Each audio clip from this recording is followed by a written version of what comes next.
And thanks a lot Dinkar, आपने time दिया मेरे को आज अपना। एंड आपके एक्सपीरियंस जो अभी आप शेयर करोगे उससे बच्चों के बहुत बेनिफिट होगा for their admission next year.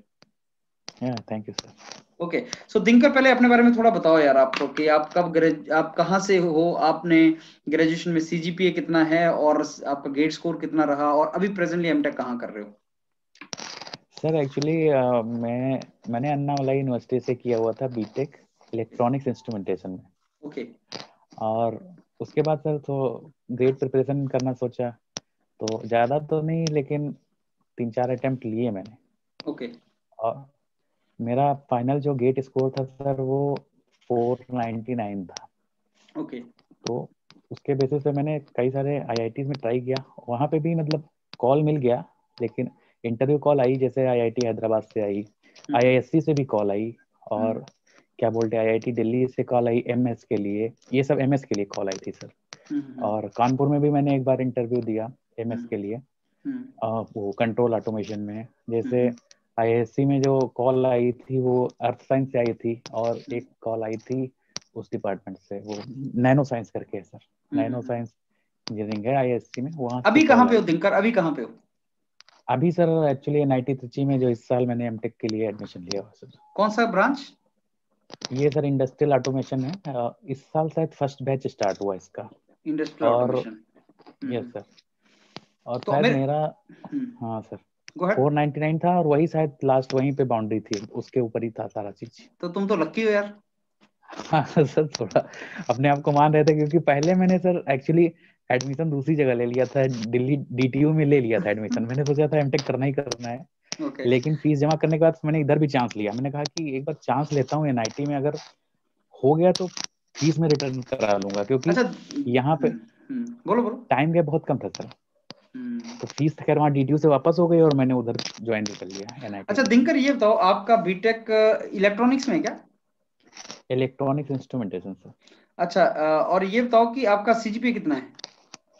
Sir मेरा एक्चुअली 10 पॉइंट स्केल पे होता है, तो हम लोग का 7.12 के आसपास था। और 499 आपका जो है वो गेट स्कोर है, राइट? Yes sir. और आपका कैटेगरी क्या है दिनकर? कैटेगरी सर हमारी ओबीसी। ओबीसी। अब मेरे को ये बताओ यार, आपका ग्रेजुएशन कब हुआ? सर ग्रेजुएशन तो मेरा करीब करीब 2013, यानी 6-7 साल का गैप हो गया मेरा एमटेक और बीटेक के बीच में। कोई नहीं, बहुत अच्छा है, लेकिन इंस्पिरेशनल है ये। अरे सर, पता नहीं अब आप जो सच्चे नहीं सच्ची बता रहा हूँ, दिस इज इंस्पिरेशनल, क्योंकि 2013 में बीटेक किया है, फिर आपने गेट कैसे कैसे लिखा यार, वो भी सुनाओ थोड़ा। गेट कौन कौन से ईयर में लिखा और कैसे कैसे रहा? सर एक्चुअली 2013 में जैसे मैं वहां से निकला, तो एक्चुअली फाइनल ईयर में मैंने गेट के बारे में इतना आइडिया नहीं था क्या क्या होता है। तो क्या हुआ कि मैंने फाइनल ईयर में एग्जाम दे दिया था ऐसे, मतलब दोस्तों के साथ। तो क्या हुआ उसमें मेरा 18 मार्क्स आ गया था सर, ऐसे ही 18। मतलब सारे क्वेश्चन अटेम्प्ट कर लिए। हाँ, सारे क्वेश्चन अटेम्प्ट कर लिए, मतलब पता भी नहीं था क्वेश्चन क्या है ऐसे। मतलब मजा मजा लेने के लिए आराम मजाक से में, तुम। हाँ हाँ। ठीक है, और गुड। सब बस आखिरी में चेक कर रहे थे किसका कितना मार्क है। मेरा 18 मार्क्स आ गया था, मैंने सर 18 मार्क्स आ गया। और जबकि अगर देखा जाए तो एससी कैटेगरी का कट ऑफ निकल गया था मेरा सर। ठीक है, तो 18 एससी के तो सर्टिफिकेट बना लिए होते तो तुम निकल गए थे, राइट?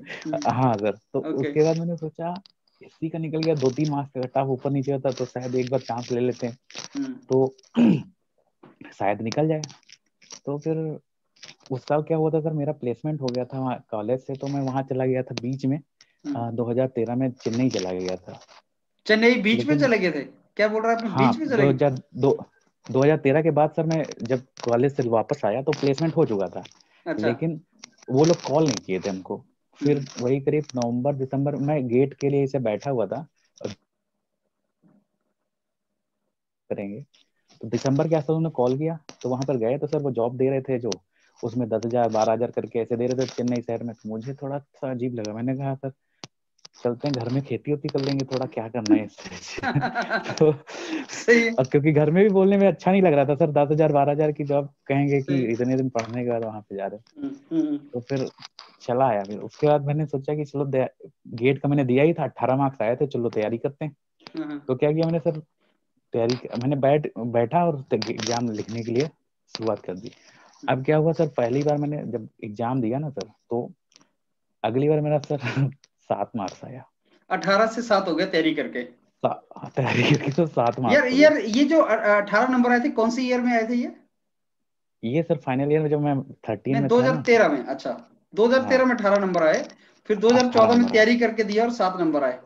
7 नंबर आए सर। गुड अब गुड, 7 फिर? नंबर देख के मतलब थोड़ा सा बहुत अजीब लगा, पसीना छूटने लगा कि यार इतना मतलब एक्सपेक्टेशन नहीं था, मुझे लग रहा था कि कट ऑफ तो निकल ही जाएगा। हम्म, जब देखा मतलब एक्चुअली आइडिया नहीं था ना सर, गेट के लेवल का आइडिया नहीं था, बस वही चीज थी। तो जब 7 मार्क्स आए, अब मैंने एक दोस्त को कॉल लगाया तो उसने, मैं बोल नहीं पा रहा था सर क्या क्या करूं क्या ना करूं, तो उसने बोला कोई बात नहीं, होता है ऐसा, गेट का तो लेवल का आइडिया नहीं होता ना, तो वो लोग ऐसा इस पेपर ही सेट करते हैं, वो लोग गलत कराने के लिए बैठे ही हुए हैं, क्या करोगे। तो वो उसने बोला थोड़ा, तो हम लोग को लगा सही ठीक है। सही है, फिर दोस्त वाला रोल फिर प्ले किया उसने। हाँ उसने मतलब ऐसे बोल के, तो मैंने कहा यार क्या करें। तो मैंने क्या किया सर, नेट से मैं इंजीनियरिंग सर्विसेज का पेपर डाउनलोड कर रहा था, देख रहा था कि इंजीनियरिंग सर्विसेज में क्या होता है, देख रहा था।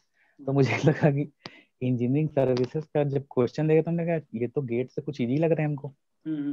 उसके थोड़ा कुछ क्वेश्चन ऑब्जेक्टिव टाइप के थे, तो हमने कहा एक काम करते हैं इंजीनियरिंग सर्विसेज के लिए, चलो एक काम करते हैं ज्वाइन कर लेते हैं कोई कोचिंग।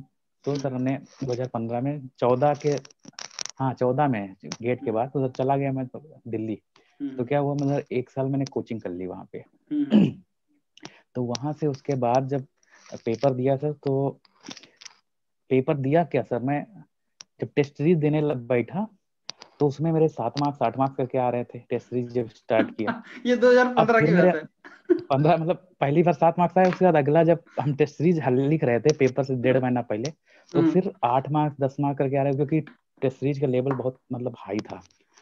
अब मेरा कॉन्फिडेंस सर इतना मतलब डगमगा गया कि यार फिर वही सिचुएशन है, 8 मार्क। सर क्या हुआ कि उस डर की वजह से हम पेपर ही नहीं दे पाए। 2015 का पेपर नहीं लिखा? पेपर नहीं लिख पाया सर, मुझे लगा अच्छा। कि फेल हो जाएंगे, घर में क्या बताएंगे, तो सर पेपर ही नहीं लिखा मैंने। चलो अच्छा है, गुड। अब घर में उन लोगों ने घर में बुला लिया था कि आओ दिल्ली से बहुत हो गया, चलो बैठो आपके घर में जो करना करना। घर में आ गए तो घर में अपना काम भी करते थे और साथ में जो पढ़ के आए थे दिल्ली से, हमने कहा चलो कंटिन्यू रखो, छोड़ो ना पढ़ाई, कंटिन्यू करते रहे। फिर क्या हुआ कि 2016 का जब पेपर आया तो मैंने लिखा था, पढ़ा था मैंने, हमने कहा चलो देते हैं। दिया मैंने एग्जाम, तो सर क्या हुआ था मेरा, हाँ उस साल मेरा 2200 रैंक आ गया था सर। अच्छा 2200 रैंक 16 में? 2022 में 2400 रैंक था, हाँ 2400 रैंक आया ये 16 में। 2016 में? हाँ अच्छा, कितना स्कोर बन गया था आपका? सर स्कोर तो बहुत ज्यादा नहीं बना था, लेकिन क्योंकि इलेक्ट्रॉनिक्स इंस्ट्रूमेंटेशन में करीब करीब जो कैंडिडेट होते हैं वो उस समय 15,000 या 20,000 के आसपास थे। आपने इंस्ट्रूमेंटेशन के साथ लिखा था? यस सर, क्योंकि इंस्ट्रूमेंटेशन में कैंडिडेट करीब पहले बार 30,000 थे, उसके बाद कम हुए हैं। हाँ तो उसमें मेरी 2200 रैंक आई थी, 2400 रैंक आई थी। फिर मैंने कहा चलो नेक्स्ट अटेम्प्ट लेते हैं इस बार। जब क्लियर हो गया ना सर एक बार, तो थोड़ा मोटिवेशन आया कि चलो कटाव तो निकल गया, रैंक भी बन गई है, तो भी 2200 रैंक तो हमको लग रहा था ठीक है यार, इतना तो बुरा नहीं है। 2200 कहाँ इतने लड़के, तो थोड़ा अंदर से मोटिवेशन आया करने के लिए। फिर मैंने कहा एक अटेम्प्ट और लेते हैं सर, एक अटेम्प्ट और लिया सर। फिर क्या 1500 रैंक हुई। 1500 पे आ गए फिर? हाँ अगली बार जब दिया तो 1500 आ गई। ये 2017 तो में 1500 पे पहुंच गया? हाँ सर 1500 पहुंच गया। तो ऐसे जैसे कम हुआ तो अंदर अंदर अपना बढ़ते चला गया, कॉन्फिडेंस होता है। और फिर हाँ तो सर उसके बाद क्या हुआ, फिर मैंने 18 में जब आखिरी बार दिया था, तो उस बार मेरी रैंक जो है 852 रैंक आ गई थी सर। और मेरा स्कोर जो बना हुआ था वो करीब 51 के आसपास बना था। वही मेरी फाइनल रैंक थी सर। उसके बाद तो फिर इंटरव्यू में व्यस्त हो गए और सोचा कि आईआईटी में मिल जाएगा इतने में, लेकिन इंटरव्यू को कॉल तो मिली सर, लेकिन कॉलेज नहीं मिल पाया। अच्छा, ये 2018 का स्कोर है? 18 का स्कोर है सर, उसी पर की वजह से एडमिशन तो मैंने तुम 20 में लिए यार, तो 18 से 19 और 20 का नहीं लिखा? एक्चुअली सर 19 का लिखा था मैंने, लेकिन उस साल सर प्रिपरेशन हम सही से कर नहीं पाए थे, तो एक्चुअली क्या हुआ था, रैंक 800 से बढ़ के फिर 1400 को हो गई थी। तो उससे तो हम आपका जो rank all India rank instrumentation में जो हाईएस्ट पहुंचा वो 852 पहुंचा, 852। 852 था यस सर। और इसी पे यही रैंक गेट स्कोर 499 था? यस सर, इसी पे था। ओके। ओके। तो हम सर एक्चुअली हम सोचे थे कि आईआईटी में दाखिला लेंगे, ये मेरे दिमाग में चल रहा था। एनआईटी की तरफ दिमाग ही नहीं चला था, तो मैंने क्या किया, सीसीएमटी का फॉर्म ही नहीं डाला। तो ये 18 में और फिर 19 में? हाँ यही सर, मैंने सोचा कि इंटरव्यू कॉल आ ही रही है और कम से कम 7-8 जगह से आ गई है तो हो ही जाएगा कहीं ना कहीं, तो मैंने सीसीएमटी का फॉर्म नहीं डाला। तो फिर लेकिन वही गलती होगी 2 बार, फिर ने कही इस बार एक काम करते हैं, अब गलती नहीं करेंगे, जो होगा देखा जाएगा, भर दो।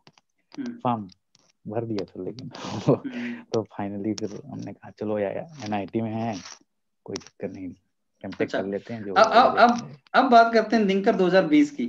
अब मेरे को बताओ कि इस साल तुम्हें आईआईटीज में कहाँ से, कौन से डिपार्टमेंट से कॉल आया था?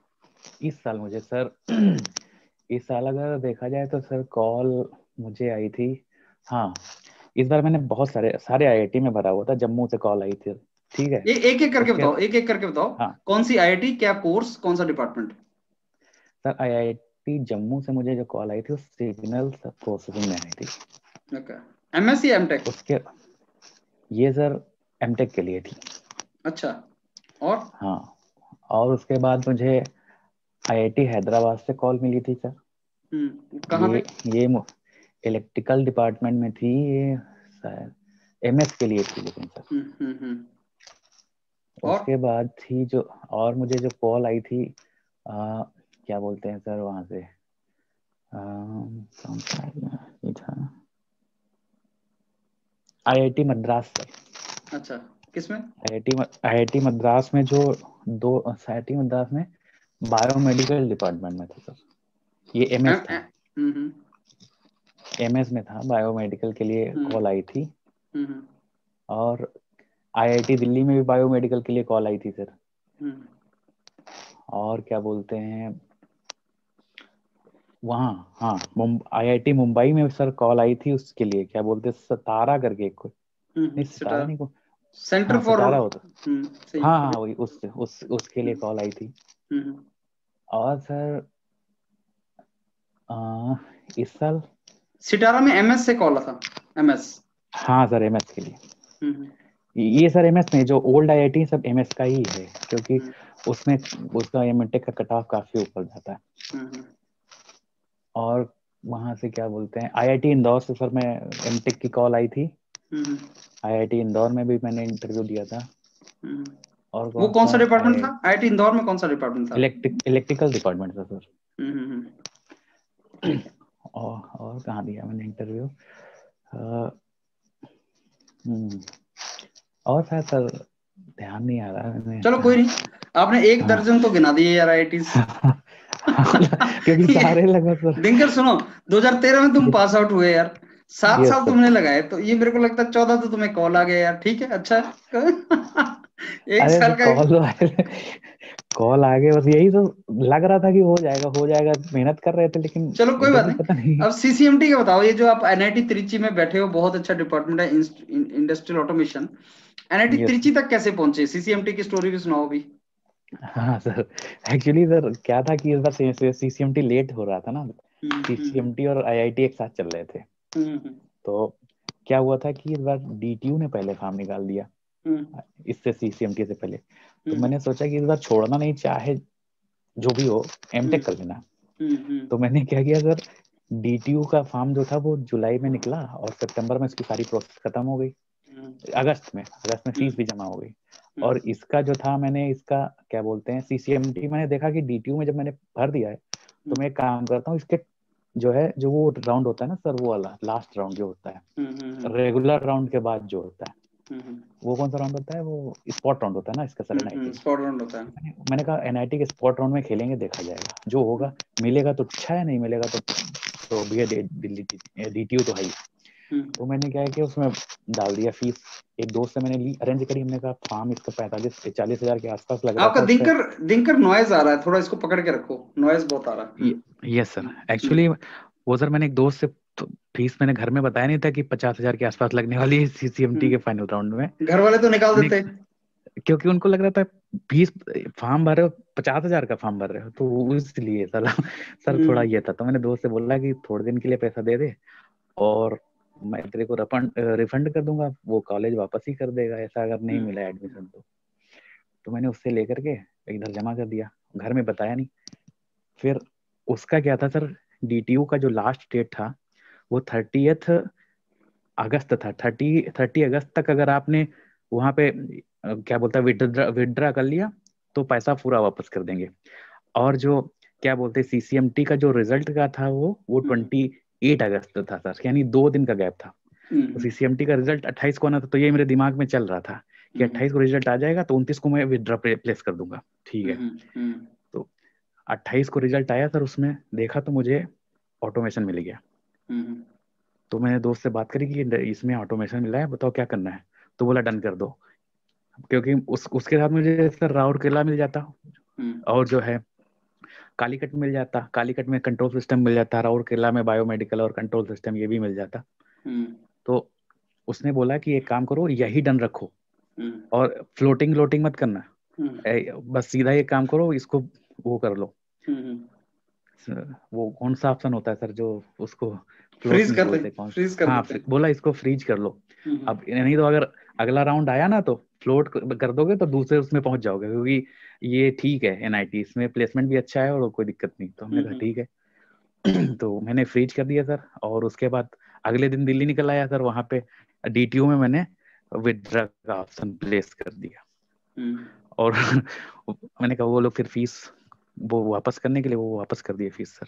DTU में क्या मिला था तुम्हें? DTU में सर कंट्रोल सिस्टम मिला था सर। चलो यार, दिनकर ऐसा है। बोलो। कंट्रोल DTU में तो सर अच्छा, वहां पे काफी लो मार्क गया था गेट स्कोर, उसमें करीब अगर 300 या सर के आसपास स्कोर है तो भी कंट्रोल सिस्टम मिल गया था। देखो ऐसा है, अभी जो इंडस्ट्रियल ऑटोमेशन मिला है NIT त्रिची, बहुत अच्छा NIT है ये, और इसमें अच्छी मेहनत करोगे तो जॉब पक्का लगेगा दिनकर। और जब अच्छी जॉब लेके निकलोगे तो एक इंस्पिरेशन होंगे सारे बच्चों के लिए, आप स्टूडेंट्स के लिए। बहुत ज्यादा टाइम लगा दिए 2013 से 20 तक। हाँ, प्रॉपर गाइडेंस नहीं मिल रहा था तो थोड़ा सा टाइम लग जाता है। कोई बात नहीं, लेकिन आई मस्ट अप्रिशिएट के यार लगे रहे तुम, that is the best part actually, क्योंकि इतने साल तक लगे रहना मुश्किल होता है काफी। और मैं इसलिए बड़े मजा ले रहा हूँ तुम्हारी पूरी स्टोरी का, क्योंकि जो पेशेंस जिसको बोलते हैं ना दिनकर, वो तुम्हारी पर्सनैलिटी में रिफ्लेक्ट भी हो रही है, और that is best part also. And ये मेरे को एक बात बताओ, अभी जब मैं वीडियो रिकॉर्ड करता हूँ ना, तो वीडियो रिकॉर्ड तो मैं एक्सपीरियंस के लिए करता हूँ, लेकिन बीच में सुनते सुनते अगर मेरे को लगे कि इंस्पिरेशनल है वो, तो मैं उसको यूट्यूब पे डाल देता हूँ। Yes sir. अब जिस तरीके से तुमने सारी स्टोरी अपनी बताई है, ये इंटरेस्टिंग है, इंस्पिरेशनल, पता नहीं कुछ लोगों को लगे इंस्पिरेशनल, कुछ को ना लगे, पर इंटरेस्टिंग बहुत है यार। अब ये बताओ कि क्या ये स्टोरी यूट्यूब पे शेयर कर दी जाए, सो दैट स्टूडेंट्स जो घबराते हैं कि यार मेरा क्या होगा क्या नहीं होगा, वो तुम्हारी स्टोरी सुने और उनको लगे कि लाइफ में बहुत अपॉर्चुनिटीज मिलती हैं, घबराने की जरूरत नहीं है, लाइफ को एंजॉय करना चाहिए। हाँ सर, अगर आपको लगता है ठीक है, अगर डालना चाहिए तो मुझे कौन सी आपत्ति है सर। नहीं सही है, तो डालते हैं इसको, बच्चों को थोड़ा अच्छा लगेगा, और ऐसी फॉर्म में डालेंगे, पूरा मजा लेते लेते, जैसे आपने बताई हैं सारी बातें, मेरे को भी काफी इंटरेस्टिंग लगा। तो दिनकर इसको डालते हैं यूट्यूब पे, और ये इंटरेस्टिंग स्टोरी ऑफ दिनकर करके मैं इसको डालूंगा। And I am very sure जो बच्चे घबराते हैं कि यार पता नहीं क्या होगा क्या नहीं होगा, 1 साल 2 साल हो गए 3 साल हो गए, डरते हैं ना बहुत ज्यादा बच्चे, डरने की रिक्वायरमेंट नहीं है। देखो अपनी तरफ से बेस्ट दो, मैं ये तो नहीं बोलूंगा कि हर साल अपना स्कोर कम करते जाओ, वो इंटेंशनली, आपने भी इंटेंशनली नहीं किया होगा, लेकिन हाँ मेहनत करने के बाद कुछ मिले ना मिले अब वो अपने हाथ में नहीं होता, लेकिन मेहनत करते रहो। एंड सेकंड कि आपको अब अच्छी जगह पहुंचे हो दिनकर, अब मैं आपका सारा फॉलोअप करता रहूंगा कि आप कहाँ कहाँ लाइफ में पहुंचे, क्योंकि आपका एक क्रिटिकल केस है मेरे सामने कि जिसमें आपने इतने साल एफर्ट किया, अब आप त्रिची पहुंचे। अब जिस दिन आप त्रिची से अच्छी जॉब लेके निकलेंगे, believe me this will be truly inspirational story for so many students, वो बहुत अच्छा रहेगा, राइट दिनकर? चलो और कुछ बताना चाहें आप, क्योंकि अभी यूट्यूब पे जाएगा तो thousands of students will watch you, और कुछ बोलना चाहें उनको? सर अब अभी तो इतना ज्यादा बोलने में थोड़ा अच्छा नहीं लग रहा, जैसे अगर एक बार जैसे होता ना कि अगर अच्छी सी जॉब लग जाती 90 से निकलने के बाद तो थोड़ा मतलब कह भी सकते थे, कह सकना अच्छा लगता है कि देखिए ऐसा हुआ मेरे साथ। जॉब लग जाएगी। अभी देखो हमें जो हमारा अपना रोल है वो प्ले करते हैं, एटलीस्ट बच्चों को ये बताएं कि जो आपने पहले 18 नंबर लिए, 7 नंबर लिए, फिर आपने ऑल इंडिया रैंक जो है 850 तक भी हिट किया, ये भी अपने आप में अच्छी स्टोरी है, शेयर करने की वर्ती है। और अभी आप NIT त्रिची पहुंचे हैं, अच्छा NIT है वो, और आपको 1 दर्जन IIT से कॉल आया था, वो भी एक अच्छी स्टोरी है। कोई नहीं Dinkar, I think this is the good story to be share. तो मैं अभी इसको यहीं पे खत्म करता हूँ और इसको बच्चों के साथ शेयर करते हैं। मैं लिंक आपको भेजूंगा। Fine Dinkar? Yes sir, thank you sir. चलो, thanks a lot. Okay sir.